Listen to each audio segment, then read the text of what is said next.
नमस्कार। तो बढ़ते हैं कहानी में आगे चल के अगले भाग के साथ। सभी के अगले दिन की शुरुआत मौली की आरती के साथ हुई थी, जिसने सभी की सुबह को आनंदित कर दिया था। वहीं आज मौली की पहली रसोई भी थी और फिर आज उसे पगफेरों के लिए अपने घर भी जाना था, जिसे अखिलेश जी और नकुल लेने आने वाले थे। मौली को सुधा जी और उपासना जी रसोई घर में ले गए थे, जहां सुधा जी मौली को चूल्हे के सामने लाकर कहती हैं, बेटा तू पहले चूल्हे की पूजा कर, फिर उस पर सिर्फ दूध उबाल दे, बाकी मैं और जीजी कर लेंगे। जिस पर मौली सुधा जी का हाथ पकड़ते हुए कहती है, माँ मैं कर लूंगी, आप बस ये बताओ कि मैं मीठे में क्या बनाऊं और आप सभी नाश्ते में क्या खाओगे, मुझे आप वो बता दो। आज नाश्ता मैं आप सभी के लिए बनाऊं? जिस पर सुधा जी उसके गाल पर हाथ रख मुस्कुराते हुए कहती हैं, तो खीर बना ले, शेखर को बहुत पसंद है। और नाश्ता छोले आलू की सब्जी, गोभी आलू ये तो हम बना चुके हैं, तो तू सबके लिए पूरियां सेक देना, आटा वहां लगा कर रखा है हमने। तो शुरुआत कर, हम खीर का सारा सामान तेरे लिए निकाल देते हैं। जिस पर मौली मुस्कुराते हुए हाँ में सिर हिला देती है। तो मौली सबसे पहले चूल्हे की पूजा कर, उनको हाथ जोड़ गैस ऑन कर अपनी पहली रसोई की शुरुआत करती है। जहां बाहर सभी बैठे आज मौली के हाथ के मीठे का इंतजार कर रहे थे। सभी साथ में ही बाहर बैठे हुए थे, लेकिन मैथिली आज बिल्कुल चुप थी। अभी कुछ देर पहले वो जब से बाहर से आई थी तब से कुछ खोई हुई थी, जैसे किसी सोच में हो। वहां होती बातों से जैसे उसे कोई मतलब ही नहीं था। वो चुपचाप भूषण जी के पास आकर बैठ जाती है। शेखर, तृप्ति और कुणाल साथ में बैठे थे, क्योंकि अपने इस सेमेस्टर के एग्जाम के बाद तृप्ति को उसके कॉलेज से इंटर्नशिप के लिए मुंबई भेजा जाने वाला था। तो शेखर कुणाल से उसके हॉस्पिटल के पास ही अच्छे पीजी या हॉस्टल ढूंढने के लिए कहता है। तो कुणाल भी उसे उस हॉस्पिटल के बारे में सब बता रहा था कि वो अच्छा हॉस्पिटल है और उसके कॉलेज से ज्यादा दूर भी नहीं है, तो वहां तृप्ति को कोई दिक्कत नहीं होगी। उसके आने से पहले ही वो उसके लिए रूम वगैरह का अरेंजमेंट करके रखेगा, और वो तो वहां है तो तृप्ति का ख्याल भी रखेगा। कुणाल वहां था तो वैसे भी शेखर को तृप्ति की फिक्र नहीं थी, क्योंकि वो जानता था कि कुणाल कितना जिम्मेदार है और वो वहां सब संभाल लेगा। पर मैथिली का जब वहां भी मन नहीं लगता तो वो किचन में मदद के लिए चली जाती है। मौली ने खीर बना ली थी और अब वो पूरियां बेल उन्हें तलने की तैयारी कर रही थी। पर मैथिली के वहां आने पर उपासना जी उसके साथ मिल बाहर टेबल पर नाश्ता लगाने लगती है। पर आज वो चुप थी और बस जो उपासना जी उसे कहती वो कर देती। फिर उपासना जी सभी को नाश्ते के लिए बुला लेती हैं। मैथिली ने गरम गरम पूरियां लाकर भी टेबल पर रख दी थी। और अब सुधा जी मौली के हाथों सबसे पहले भगवान को खीर का भोग लगवाती हैं, और फिर वो खीर बाउल में डाल मौली को सबके लिए ले जाने के लिए कहती हैं। तो मौली ट्रे में सब खीर के बाउल रख बाहर की ओर आ जाती है। सबसे पहले वो खीर का बाउल भूषण जी की प्लेट पर रखती है। तो वो पहले शेखर को देने के लिए कहते हैं, क्योंकि खीर उसकी पसंदीदा थी और आज वही पहले चक्कर बताए कि मौली के हाथ की खीर बनी कैसी है। तो शेखर एक बार मौली की ओर देखता है, जो इंतजार कर रही थी ये जानने का कि खीर शेखर को पसंद आई या नहीं। लेकिन खीर खाते ही शेखर मुस्कुराते हुए अपनी पॉकेट से एक रिंग का बॉक्स निकाल मौली के हाथ में रखते हुए कहता है, खीर बहुत अच्छी बनी है और ये तुम्हारा तोहफा। उस बॉक्स में मौली के लिए डायमंड रिंग थी, पर खीर शेखर को पसंद आई, ये उसके लिए ज्यादा बड़ा तोहफा था। फिर अब बाकी सब भी खीर टेस्ट करते हैं। तो खीर सभी को खूब पसंद आई थी। मौली को उसकी पहली रसोई के सबसे तोहफे मिले थे। तो भूषण जी मैथिली को अपने कमरे से उनके टेबल पर रखे कुछ ज्वेलरी के बॉक्स लाने के लिए कहते हैं, लेकिन वो अभी भी गुम थी। तो भूषण जी थोड़ा जोर से उसका नाम पुकारते हैं, तो वो अचकते हुए कहती है, हाँ कुछ कहा आपने पापा? सॉरी मैंने सुना नहीं। कहाँ खोई है तो? मेरे कमरे के टेबल पर मैंने कुछ ज्वेलरी बॉक्स निकाल कर रखे हैं, तो जाकर जरा ले आ उन्हें। जी लाती हूँ। इतना कह वो वहां से उठकर चली जाती है। तो उपासना जी भूषण जी से कहती है, आज इसे पता नहीं क्या हो गया है, कुछ ज्यादा ही शांत नहीं है ये। आप लोगों ने कल कुछ ज्यादा ही कर दिया था कि आज हमारी बच्ची कुछ बोल ही नहीं रही है। नहीं उपासना, बात कुछ और है, कुछ चल रहा है इसके अंदर जिसके नतीजे तक ये नहीं पहुंच पा रही है। अभी कुछ कहना बेकार है, मैं बाद में बात करता हूँ उससे। अभी तुम नाश्ता परोसो सबको। भूषण जी के कहने पर उपासना जी हाँ में सिर हिला देती है कि तब तक मैथिली वो बॉक्सेस लेकर आ गई थी और वो उन्हें भूषण जी को देती है, जिसके बाद वो वहां ना रुक सीधा किचन में चली गई थी।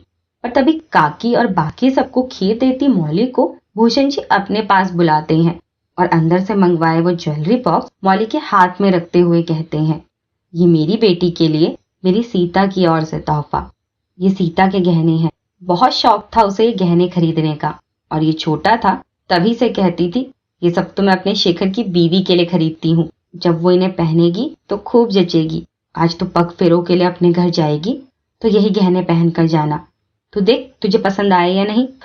लेकिन मौली उन बॉक्सेस को कसकर पकड़ते हुए कहती है, पापा माँ ने लिए हैं तो अच्छे ही होंगे, मैं आज यही पहन कर जाऊंगी। मौली के कहने पर भूषण जी बहुत प्यार से उसके सिर पर हाथ फेर देते हैं कि तभी वहां सुधा जी भी आ जाती हैं और सबके साथ बैठते हुए भूषण जी से कहती हैं, भूषण जी कुछ हुआ क्या यहाँ? मैथिली को क्या हो गया है?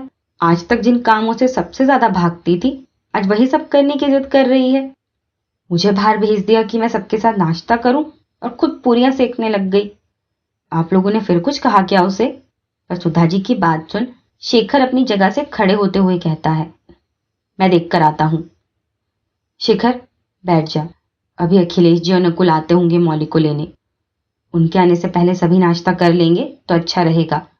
और मौली बैठ बेटा, तू भी नाश्ता कर ले, फिर जल्दबाजी में नहीं कर पाएगी।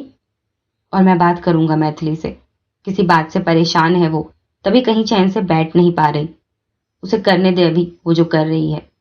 भूषण जी ने इतना कहा था कि तब तक मैथिली और पूरियां लाकर टेबल पर रखती है और फिर वापस चली जाती है। पर भूषण जी सभी को नाश्ता करने के लिए कहते हैं। सभी का नाश्ता हो चुका था कि तभी अखिलेश जी और नकुल मौली को पग फेरों के लिए लेने वहां पहुंच गए थे, जिन्हें देख भूषण जी उनके स्वागत के लिए दरवाजे पर आते हैं और अखिलेश जी के गले मिल उनको अंदर आने के लिए कहते हैं। नकुल उनके पांव छूकर आशीर्वाद लेता है और उनके लिए लाए तोहफे अपने साथ आए सर्वेंट से अंदर रखवाने के लिए कहता है। तो शेखर भी अखिलेश जी के पैर छूकर उनका आशीर्वाद लेता है और नकुल से गले मिलता है। सब हॉल में ही सोफों पर बैठ गए थे, लेकिन अखिलेश जी और नकुल की नजर मौली को ढूंढ रही थी। पर पहले तृप्ति उन्हें पानी लाकर देती है कि तभी उन्हें सामने से मुस्कुराते हुए अपनी मौली आते हुए दिखती है। लेकिन आज सामने से आती मौली में उनकी बेटी से ज्यादा इस घर की बहू झलक रही थी, जिसे देख फिर अखिलेश जी की आंखें भर आई थी। पर मौली जल्दी से दोनों के पास आकर उनके गले लग उनसे मिलती है कि तभी सुधा जी उनके लिए भी मौली की बनाई खीर लाकर उनके सामने रखते हुए कहती है, बेटी से मिलने के साथ साथ उसके हाथ की बनाई खीर भी खाइए, जो इसने इतनी अच्छी बनाई है कि हमारे जुबान पर तो ये स्वाद चढ़ गया है। लेकिन अखिलेश जी थोड़ा संकोच कर रहे थे लेने में, पर नकुल खीर का बाउल उठाते हुए कहता है, बाकी सच में ये मौली ने बनाई है। बापू साहब खाएं या ना खाएं, लेकिन मैं तो जरूर खाऊंगा, क्योंकि घर पर तो एक गिलास पानी पिलाने में भी ये हाय तौबा मचा देती थी, तो आज तो इसने खीर बना दी जिसे मैं तो टेस्ट जरूर करूंगा। नकुल हंसते हुए कहता है, तो उसकी बात पर सभी हंसने लगे थे, लेकिन मौली उसे घूर रही थी, तो वह हंसते हुए ही उसे अपने गले लगा लेता है। पर अब भूषण जी अखिलेश जी के हाथ में भी खीर का बाउल रखते हुए कहते हैं, आपकी बेटी ने ही बनाया है तो खाने में इतना संकोच क्यों कर रहे हैं? मैंने तो 2 कटोरी खाई है, इतनी स्वादिष्ट खीर बनाई है मेरी बेटी ने, तो आप भी चक्कर देखिए कितना स्वाद है मेरी बेटी के हाथों में। भूषण जी के कहने पर वो मुस्कुराते हुए हाँ में सिर हिलाते हुए खीर खा लेते हैं। अब मौली पगफेरों के लिए जाने के लिए तैयार होने अपने कमरे में चली गई थी। नकुल और शेखर आपस में बातें कर रहे थे कि तभी अब अखिलेश जी भूषण जी से कहते हैं, भूषण जी एक बात कहनी थी आपसे। आज हम मौली को पगफेरों के लिए ले जा रहे हैं और कल शेखर उसे लेने आएगा, लेकिन बात यह है कि हमारे कई गेस्ट ऐसे हैं जो मौली और शेखर की शादी में शामिल नहीं हो पाए और वो सभी इनसे मिलना चाहते हैं, इन्हें अपना आशीर्वाद देना चाहते हैं। तो कल हवेली पर हमने उसके लिए एक पार्टी रखी है, जिसके लिए हम शेखर के साथ आप सभी को आमंत्रण देने आए हैं। पहले तो आपसे माफी चाहते हैं कि आपसे बिना किसी सलाह मशवरा के हमने ये पार्टी रख दी, लेकिन सब मिलना चाहते थे तो हम मना नहीं कर पाए। तो अगर आपको कोई दिक्कत ना हो तो हम शेखर और मौली को कल वहीं रोक लें, तो कोई परेशानी तो नहीं होगी आपको।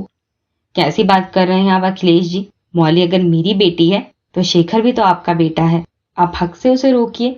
आपके मेहमान मौली और शेखर से मिलना चाहते हैं, उन्हें अपना आशीर्वाद देना चाहते हैं, तो इसमें हमसे सलाह मशवरा की जरूरत ही नहीं है। लेकिन हाँ, आपके इस आमंत्रण पर हमारा आना थोड़ा मुश्किल है, जिसके लिए मैं अभी ही आपसे माफी चाहता हूँ, क्योंकि घर पर अभी मेहमान हैं। कुछ आज शाम विदा हो जाएंगे और कुछ कल विदा होने वाले हैं, तो इस तरह सबको छोड़कर हमारा आना मुश्किल है। और अभी सबकी शादी की ही थकावट नहीं गई है, तो थोड़ा आराम की जरूरत है सभी को। लेकिन शेखर समय पर पहुंच जाएगा। आपकी बात सही है, मैं समझ रहा हूँ, क्योंकि हमारे घर भी यही चल रहा है। कुछ मेहमान कल ही विदा हो गए और कुछ आज विदा हो जाएंगे। पर बड़े ना सही, पर बच्चे तो पहुंच सकते हैं। मैथिली, तृप्ति, कुणाल तो शेखर के साथ आ सकते हैं। इनके लिए मना मत कीजिएगा। कुणाल तो आज शाम मुंबई के लिए निकल रहा है, क्योंकि उसके भी कुछ दिन बाद एग्जाम शुरू हैं। और मैथिली और तृप्ति अगर जाना चाहेंगे तो मैं जरूर भेजूंगा। पर अभी सभी बहुत थके हुए हैं। मैथिली की तबीयत भी आज कुछ ठीक नहीं लग रही। अगर कल तक वो अच्छा महसूस करेगी तो दोनों बहनें आपकी पार्टी में जरूर शामिल होंगी। पर नकुल कुछ कहना चाहता था, पर अखिलेश जी उसका हाथ पकड़ उसे रोकते हुए भूषण जी से कहते हैं, ठीक है, जैसा आपको ठीक लगे, लेकिन फिर भी कोशिश कीजिएगा कि मैथिली और तृप्ति कल पार्टी में जरूर पहुंचे। अखिलेश जी समझ रहे थे कि भूषण जी मैथिली और तृप्ति को भेजने में कतरा रहे हैं, क्योंकि कल वहां सब अनजान होंगे।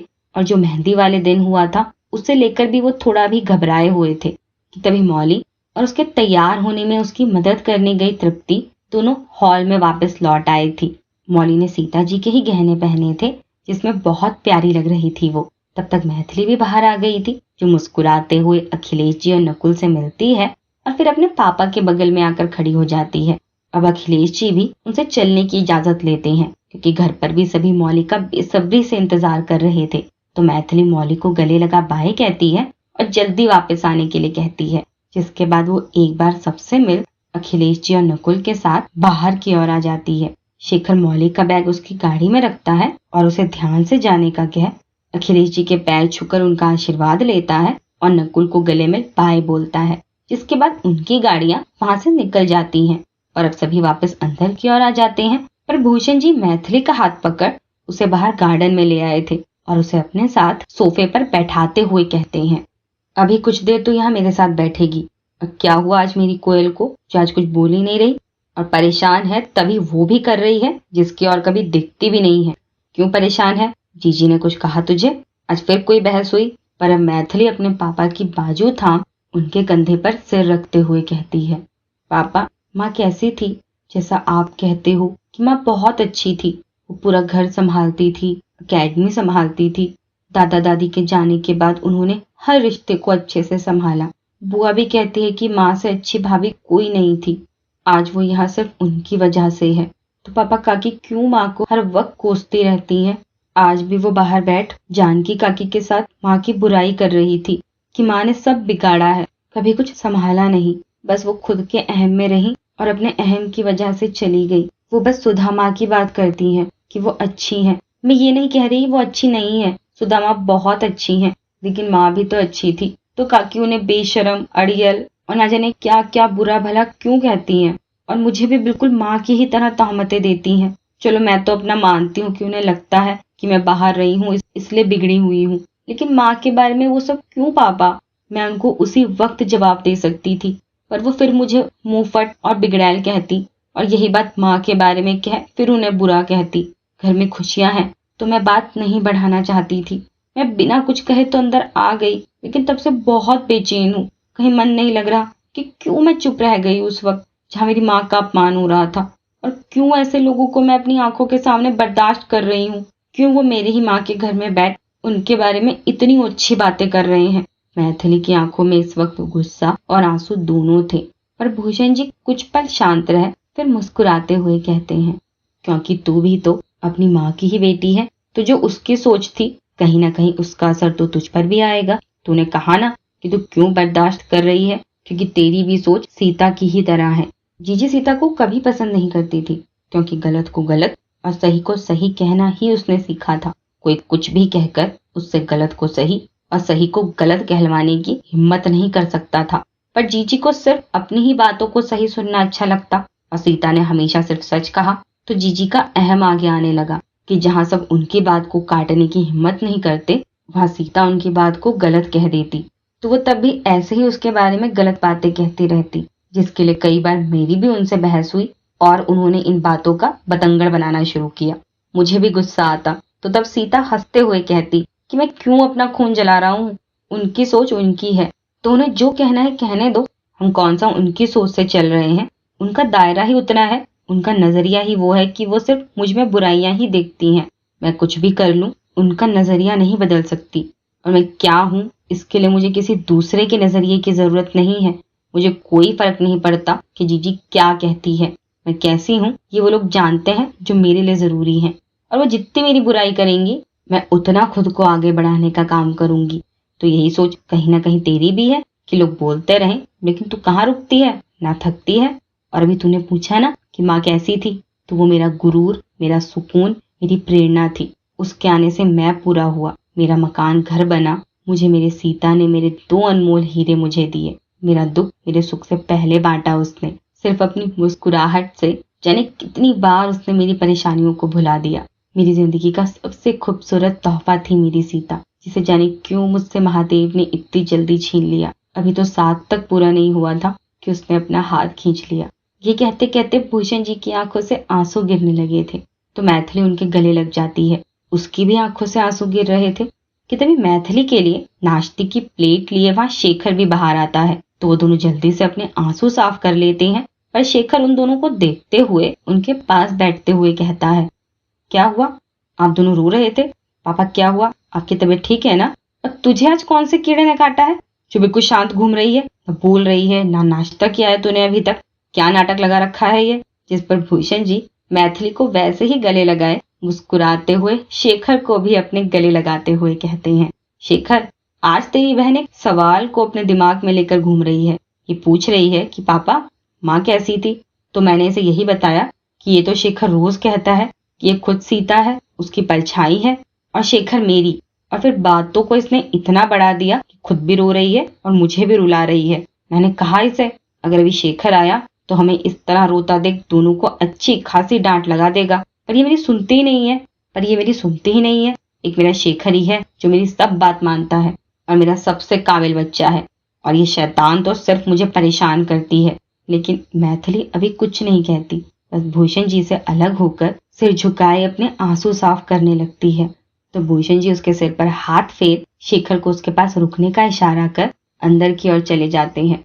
पर कुछ देर वैसे ही बैठे रहने के बाद मैथिली शेखर की ओर देखती है तो वो उसे घूर रहा था, पर अब तभी वो उसी की ओर घूमते हुए कहने लगती है, मुझे ऐसे मत घूरो भाई, मेरी कोई गलती नहीं है, सब मंथरा काकी की गलती है। माँ की वो बुराई कर रही थी, और क्यों कर रही थी, माँ ने क्या बिगाड़ा है उनका? तो बस मैं उन्हें कुछ कह नहीं पाई और बेचैन हो गई। मेरा इतना अच्छा मूड था, सब उनकी वजह से खराब हो गया। भूख लग रही थी पर फिर भी मैंने कुछ नहीं खाया। गुस्से में पता नहीं कितनी पूरियां सेकी है मैंने और खाई एक भी नहीं। अब क्या ये प्लेट लेकर ऐसे ही बैठे रहोगे? मेरे लिए लाए हो तो या तो दे दो या मैं अंदर जाकर खा लूं। मैथिली इसके आगे कुछ कहती, शेखर उससे पहले ही एक निवाला उसको खिलाते हुए हंसते हुए कहता है, तेरे लिए ही लाया हूं तो तू ही खाएगी ना? और तू सिर्फ बोलती अच्छी लगती है, तू चुप रहकर हमें परेशान मत किया कर। तू लड़ ले चिल्ला ले, बस चुप मत रहा कर। और काकी तो जाने क्या क्या बोलती रहती है, उनकी बातें सिर्फ तेरे जैसे बेवकूफ ही सुन परेशान होते हैं। और आज तो पापा ने भी कहा कि सिर्फ शेखर उनका काबिल बेटा है और तू शैतान। तो मैथिली शेखर का उसकी ओर अगला निवाला बढ़ाता हाथ उसी की ओर घुमाकर उसे ही खिलाते हुए कहती है, मैं शैतान भी तभी हूँ जब मेरे भाई काबिल हैं। मेरी शैतानियों की सबसे बड़ी वजह ही तो मेरे भाई का काबिल होना है। तो जब मेरे भाई मेरे साथ है तो मैं तो शैतानियां करती रहूंगी और खिलाते रहो, अभी पेट नहीं भरा मेरा। पर अब शेखर हंस रहा था और वो उसे वापस से खिलाते हुए कहता है, अच्छा सुन, अभी बापू सा और भाई सा आए थे तो कल उन्होंने अपने घर एक पार्टी रखी है। कुछ गेस्ट शादी में नहीं पहुंच पाए तो वो मिलना चाहते हैं हमसे, जिसके लिए वो घर पर भी सबको इनवाइट करने आए थे। पर अभी घर पर मेहमान है तो घर छोड़कर सब तो जा नहीं सकते। कुणाल भी आज शाम मुंबई के लिए निकल रहा है, इसलिए उन्होंने तुझे और तृप्ति को भेजने के लिए कहा। तो पापा ने कहा कि अगर तुम दोनों जाना चाहोगी तो जा सकती हो, तो तू आएगी तभी तृप्ति भी आएगी, वरना वो भी साफ मना कर देगी। तो तुम दोनों चलोगे ना? लेकिन भाई वो तो उनके गेस्ट हैं, तो आपका जाना तो ठीक है, हम जाकर उनके बीच क्या करेंगे? क्यों, वहां मैं हूँ, मौली है, दादा सा, दादी सा, माँ सा, बापू सा सब होंगे, तो क्या दिक्कत है वहां आने में? भाई सीधा कहूँ ना कि आप चाहते हो कि हम वहां आए, इतना घुमा क्यों रहे हो बात को? अच्छा ठीक है हम आएंगे, लेकिन जल्दी नहीं, पार्टी के बीच में हम पहुंचेंगे, लेकिन मैं पार्टी के बाद सीधा घर आऊंगी। आप रुकने के लिए फोर्स नहीं करोगे, मैं सिर्फ आपकी और भाभी की खुशी के लिए वहां आऊंगी। वरना वह खुद को महारानी एलिजाबेथ समझ घूमते हुए त्रिशा मैम भी होंगी, और उनके उस एटीट्यूड को मैं नहीं झेल सकती। सब कुछ कितना ओवर करती हैं वो, जैसे बस जो हूँ मैं हूँ, मेरे अलावा सब बेवकूफ। उनको झेल नहीं लगता ये सब। छोड़ ना, तू मेरे मौली और बाकी सबके लिए वहां आएगी। त्रिशा जाए भाड़ में, हमें क्या लेना उससे। बस तू टाइम पर पहुंच जाना, और तू तो मेरी प्यारी बहन है, अपने भाई के बिना कुछ कहे सब समझ जाती है। और वो त्रिशा नहीं, बल्कि मेरे लिए तो मेरी ये लाडो सबसे बेस्ट है। शिखर हंसते हुए उसकी नाक पकड़ते हुए कहता है। बस बस, ज्यादा मस्का मत लगाओ, नाश्ता पूरा कराओ, मैथिली उसे घूरते हुए कहती है। तो हंसते हुए उसे बचा नाश्ता खिलाने लगता है। वही मौली अपने घर पहुंच गई थी, और घर पहुंचते ही उसका जोरदार स्वागत हुआ था, जहाँ भूमि जी सबसे पहले उसको तिलक कर अंदर लाती हैं, और फिर वो पहले महादेव का आशीर्वाद लेती है, और फिर सबके साथ बैठक की ओर आ जाती है। पर अब भूमि जी अपनी लाडली को झट से कसकर अपने गले लगा लेती है, और फिर वो उसका चेहरा अपने हाथों में लेकर उसके माथे को चूमते हुए कहती है, कैसी है? अभी सिर्फ एक दिन हुआ है तुझे इस घर से गए, और ऐसा लग रहा है कि आज बरसों बाद तुझे देख रही हूँ, और कितनी प्यारी लग रही है, कहीं आज मेरी ही नजर न लग जाए तुझे। ये कहते भूमि जी की आंखों में आंसू थे, तो मौली उन्हें साफ करते हुए कहती है, माँ की कभी अपने बच्चों को नजर नहीं लगती। मैंने भी आपको बहुत मिस किया, और मैं बहुत अच्छी हूँ। आपको पता है मासा, जब मैं यहाँ से जा रही थी तो मुझे बहुत डर लग रहा था कि कैसे अकेले मैं सब कुछ मैनेज करूंगी। कहीं कोई गलती हो गई मुझसे तो क्या होगा। इतने सारे मेहमान थे वहां, सबको देख मुझे घबराहट होने लगी थी। लेकिन आई एम सो लकी कि मुझे इतना प्यारा परिवार मिला है, कि जिन्होंने मुझे बिल्कुल ये महसूस ही नहीं होने दिया कि जैसे मैं कल ही उस घर में आई हूँ। मासा, मेरे लिए वहां सब इतना कंफर्टेबल रहा ना, कि मुझे वहां ऐसा लग रहा था कि पता नहीं जैसे मैं कब से वहां रह रही हूँ। माँ, पापा, बुआ, तृप्ति, कुणाल सब बहुत अच्छे हैं, और खासकर सबसे प्यारी है मैथिली। वो हर छोटी छोटी बातों को इस तरह ऑब्जर्व कर रही थी कि जैसे वो मुझसे भी उम्र में बड़ी हो, और कभी ऐसी कि जैसे छोटी बच्ची हो। मौली हंसते हुए कहती है। तो अपनी बेटी को खुश देख सभी बहुत खुश थे, पर तभी अनुष्का हंसते हुए कहती है, मासा, आप यहाँ इस चिंता में हो कि पता नहीं आपकी बेटी कैसी होगी, और ये तो खुशी से ऐसे झूम रही है कि जैसे मायके से ज्यादा ससुराल भाग गया हो इसे एक दिन में। तो मौली अब अनुष्का से कहती है, भाभी सा, मेरी जगह अगर आप होती ना, तो आप भी मेरी ही तरह खुशी से झूम रही होती। तो ऐसे ही खुश रह, और इसी तरह जब भी यहाँ आ, यूं ही चहकती हुई आ। दादी सा मौली के सिर पर हाथ फेरते हुए कहती है, तो मौली उनके भी गले लग जाती है। फिर वो दादा सा और अनुष्का को गले लगा उनसे मिलती है। पर अखिलेश जी और नकुल अब अंदर आए थे। दोनों आराम से बैठते हैं, तो सर्वेंट मौली और उन दोनों के लिए पानी लाकर उनको देता है। पानी पीकर मौली सबको कल अपनी मुंह दिखाई से लेकर अपनी आज पहली रसोई तक के बारे में सब बता रही थी। उसकी खुशी देख बाकी सब भी मुस्कुरा रहे थे कि तभी अब अखिलेश जी दादा सा से कहते हैं, बापू साहब, मैंने कल के लिए आमंत्रण दिया भूषण जी को, लेकिन उनके सब मेहमान अभी कल शाम तक लौटने वाले हैं, तो उनका तो आना मुश्किल है। तो मैंने कुणाल, मैथिली और तृप्ति को भेजने के लिए कहा। कुणाल तो आज लौट रहा है, लेकिन मैथिली और तृप्ति को भी भेजने में वो थोड़ा हिचक रहे थे। साफ मना नहीं किया, लेकिन मैथिली और तृप्ति को अकेले भेजने से डर रहे थे। शायद मेहंदी वाले दिन जो हुआ उसको लेकर अभी भी घबराए हुए हैं वो, और फिर त्रिशा ने जो किया वो भी वजह हो सकती है। पापू साहब, एक बात तो मुझे भी खटकी कि त्रिशा ने बेवजह इतना सीन क्रिएट किया। जिस बच्ची ने उसके पापा की जान बचाई उसको इतना कुछ सुना दिया। चलो वो बात भी छोड़ें, तो अगले दिन ना अवध जी, न त्रिशा, न यामिनी भाभी सा, किसी ने भी उस बच्ची से एक बार पूछा भी नहीं कि उसकी तबीयत कैसी है। त्रिशा के आंसू ने क्या उन्हें इतना बेवकूफ कर दिया कि उन्हें सही और गलत कुछ समझ ही नहीं आया। ऐसा भी क्या मुंह जो सही और गलत की सोच ही खत्म कर दे। ठीक है, अवध जी की जान बसती है त्रिशा में, तो अपनी बेटी में हर बाप की जान बसती है, लेकिन उसके मुंह में बिल्कुल अंधा हो जाना ये कहाँ तक सही है। वो जिस तरह राजनीति में निष्पक्ष रहते हैं, वैसे ही अपनी बेटी के लिए भी होना चाहिए। कहीं ये मुंह उनके दुख का कारण ना बन जाए। बात सही है तेरी अखिलेश, लेकिन जब कोई खुद अपनी आंखों पर पट्टी बांधे बैठा है, तो अगर उसे जबरदस्ती निकालने की कोशिश की जाएगी तो उसके लिए तुम खुद ही अपने आप को उसका दुश्मन बना लोगे। और जब महादेव खुद वो पट्टी खोलेंगे तो हर सच्चाई बिल्कुल शीशे की तरह साफ होगी। त्रिशा की इस आदत पर मैंने भी उसे कई बार टोका, पर सोचा शायद बच्ची है, धीरे धीरे समझ जाएगी। लेकिन अब उसे ये बात समझनी होगी कि खुद गलती कर खुद ही विक्टिम बन जाना ये बहुत गलत आदत है। और चिंता मत कर, भूषण बातों को इतना दिल पर लगाने वाला नहीं है। अभी शादी वाला घर था, सभी थके होंगे, तो इसलिए सीधा मना नहीं कर पा रहा होगा, तो थोड़ा झिझक रहा होगा। और अब तो दोनों ही घर एक हैं। जाने अभी कितने फंक्शन होंगे, तब दोनों परिवार साथ आ जाएंगे। पर तभी मौली अखिलेश जी से कहती है, हाँ बापू साहब, और मैथिली उनमें से नहीं है जो बातों को दिल पर लगाए। आपने कहा ना कि पापा ने कहा कि अगर वो आना चाहे तो आ सकते हैं, तो देखना वो और तृप्ति जरूर आएंगे, क्योंकि अपनी भाई की खुशी में उसकी दोनों बहनें हमेशा शामिल होने के लिए तैयार रहती हैं और वो दोनों जरूर आएंगी। लेकिन पहले ये बताइए, क्या मुझसे मिलने के लिए सब मौजूद हैं? अधिराज कहाँ है? कल तो इतना फोन करके कंसर्न दिखा रहा था और अभी यहाँ मौजूद ही नहीं है। क्योंकि आज जय और साक्षी लौट आए हैं, तो उसके आते ही अधिराज यहाँ नजर आएगा। क्या जय और साक्षी वापस आ गए? ओह, तभी ये अचानक पार्टी दी जा रही है। तब तो सूर्या काका और काकी भी आ रहे होंगे। हाँ, सब आ रहे हैं, लेकिन पहले तू चेंज कर ले और फ्रेश हो जा। तब तक मैं तेरे लिए चाय बनवाती हूँ, फिर सबके साथ खूब गप्पे मारते रहना। शाम को जय, साक्षी और त्रिशा भी आ रहे हैं तुझसे मिलने, और अभी कियारा भी आ जाएगी। फिर वो तुझे छोड़ने से रही तो उसके आने तक तू चेंज कर ले। जिस पर मौली हाँ में सिर हिलाते हुए अनुष्का को साथ लेकर वो अपने कमरे की ओर चली जाती है, क्योंकि भी उसे जाने कितनी बातें बतानी थी उसे, जो उसने सीढ़ियां चढ़ते चढ़ते ही उसे बताना शुरू कर दिया था। लेकिन अपनी मौली को खुश देख सब खुश थे कि तभी इसी बीच मौली ने शेखर को अपने पहुंचने का फोन कर दिया था।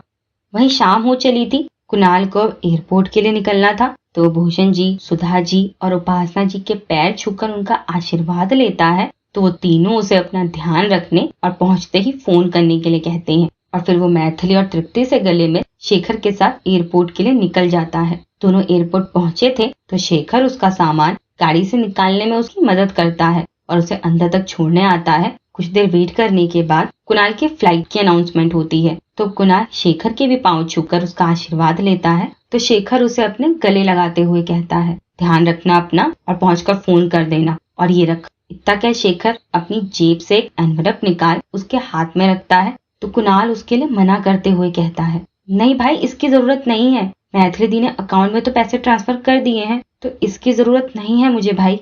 रखी ने, थोड़ा कैश अपने पास होना जरूरी है, और अब तक मैथिली थी वहां तो चिंता कम थी तेरी, लेकिन अब अकेला है तो अपना ध्यान रखना। किसी भी चीज की जरूरत हो तो सीधा फोन करना। पढ़ाई के साथ अपने खाने पीने का भी ध्यान रखा कर। अब आराम से जा, हैप्पी जर्नी। जिस पर कुणाल शेखर को गले लगाते हुए कहता है, थैंक यू भाई, भाभी को भी बाय कहना, मैं अब चलता हूँ, बाय। इतना क्या कुणाल अपना लगेज लेकर अंदर की ओर चला जाता है, जिस पर वो कई बार पीछे मुड़ शेखर को हाथ हिलाते हुए बाय कहता है, और उसके चले जाने के बाद शेखर भी वहां से निकल जाता है। वो रास्ते से ही मौली को फोन करता है, तो दोनों कुछ देर बात कर फिर मौली कल सुबह उससे बात करने की बात कहती है, क्योंकि वो उसे बताती है कि अवध काका के बेटा और बहू आज ही इंडिया लौटे हैं, जो बस घर पहुंचने वाले हैं, तो वो इस वजह से ज्यादा देर बात नहीं कर पाएगी। और कल वो उन दोनों को शेखर से भी मिलवाएगी, लेकिन अभी उसे उनसे मिलना था, तो शेखर भी कल बात करने का कह फोन रख देता है। और आधे घंटे में वो अपने घर पहुंच गया था। सारे मेहमान जा चुके थे और अब सब इतना थक गए थे कि आज जल्दी खाना खाकर सब सो जाते हैं। मैथिली की भी छुट्टियां खत्म होने वाली थी, बीच में सिर्फ सैटरडे और संडे बचा था, तो उसे भी इन 2 दिनों में अपनी सारी थकान दूर करनी थी। तो वो तो बहुत पहले ही खाना खाकर सो चुकी थी, लेकिन आज रात जो वो सुकून की नींद सो रही थी, वही कल की रात उसके लिए उतनी ही भारी रहने वाली थी।